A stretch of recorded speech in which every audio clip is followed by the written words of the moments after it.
Voldemort is my past, present, and future.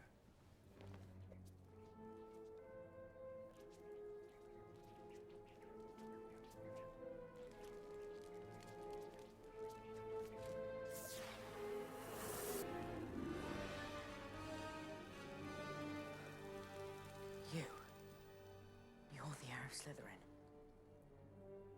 You're Voldemort.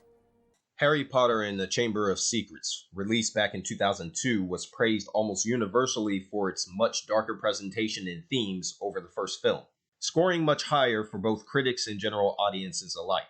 And of course, considering the first movie in the series received a highly successful video game counterpart, Chamber of Secrets also received a video game counterpart that was also highly successful, having sold well over 9 million copies and generating $500 million in revenue to receive a platinum certification by 2003. The game was also more positively received over its counterpart. By the extension of its sales numbers, I'm inclined to agree that Chamber of Secrets is much improved over its predecessor. Despite the glaring similarities between the PS2 version of Sorcerer's Stone right down to the exact same UI and character models, everything looks cleaner, brighter, better. The controls and animations in general are much faster and responsive. So, generally everything has been improved, right? Well, no. The issues that were present in the previous game are still present in the sequel. There's still issues with the platforming where Harry will automatically jump off a platform and take damage, although there's less opportunity in the level design for this kind of flaw to take place consistently. Also, the issue of forced stealth incorporated in the level design is no better than what it was in the first game, suffering immensely from an uncontrollable camera that can't be shifted to a new perspective. What's more, the combat system, while it generally controls better than the last game, still it doesn't have much depth to it, nor is it a huge leap in quality over the last game. So most of the issues that the last game had are still present here. What has improved is the replayability to a degree. There's a bit more to do when the game is over, but not much.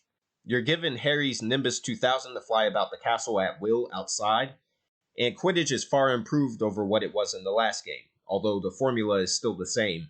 It controls far better, and you're given the opportunity to boost, giving you that sense of speed during flight. On the downside, the matches have no challenge to them whatsoever, and it's still on rails, but enough is there to where it can be deemed as satisfying. With regards to this game being a movie tie-in, it's a huge improvement over the PS2 version of Sorcerer's Stone, which just seemed to be an afterthought response to this game. Where the last game suffered too much from being like the movie during the actual moments where it tells the story of the film, Chamber of Secrets does deviate from the movie's story for better or worse depending on the specific moment in the story. The better moments would include when Harry and Ron crash the flying car into the Whomping Willow, and that's turned into a big set-piece level with an ending boss encounter with the giant tree in the game.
Another moment that could have been made much more simple is when Harry and Ron follow Hagrid's advice and follow the spiders into the Forbidden Forest, where they meet and interrogate the giant spider Aragog about its knowledge of the Chamber of Secrets and the monster contained within it.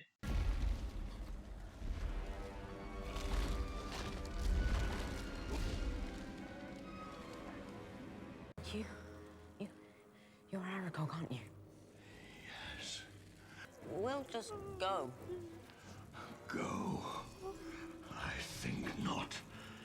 My sons and daughters do not harm Hagrid on my command.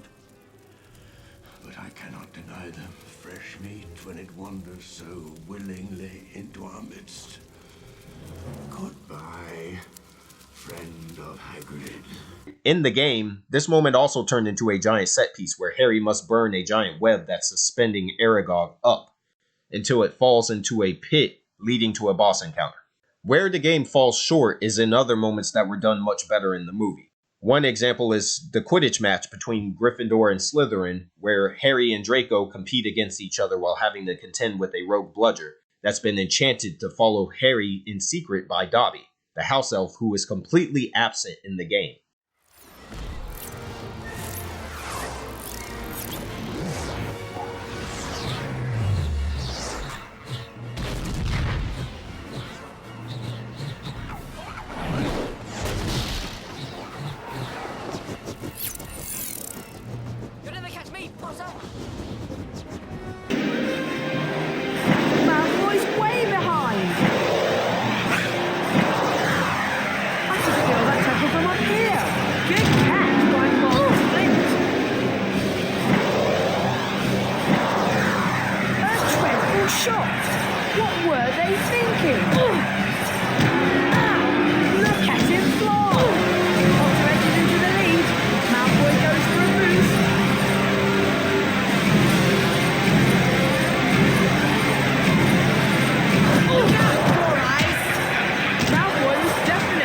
Another moment that was sorely ruined was when Harry discovers the entrance to the Chamber of Secrets, as this leads to a moment filled with tension with a comedic conclusion in the movie with the character Gilderoy Lockhart, who only appears in the game just one time towards the beginning and is never seen again.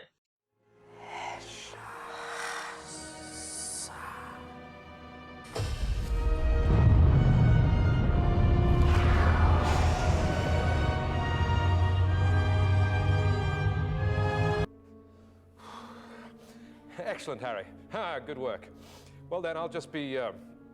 there's no need for me to stay. Oh. The adventure ends here, boys. But don't fret. The world will know our story. How I was too late to save the girl. You first, Mr. Potter. Say goodbye to your memories.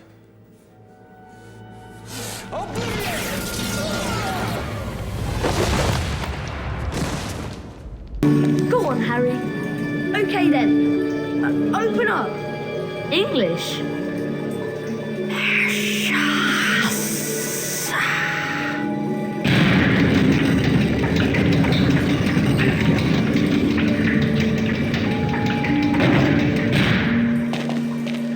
I'm going down there. Oh.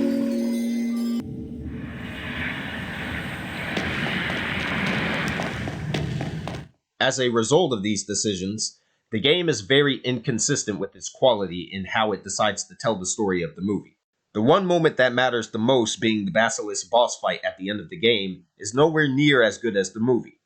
Where the Basilisk was a very frightening creature in the film, in the game it just comes off as silly despite the presentation and the music being on point. Teach you a little lesson. Let's match the powers of Lord Voldemort, heir of Salazar Slytherin, against the famous Harry Potter.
match the power of Lord Voldemort, heir of Salazar Slytherin, against the famous Harry Potter. Sa'ai Hefes. Parseltongue won't save you now, Potter. It only obeys me.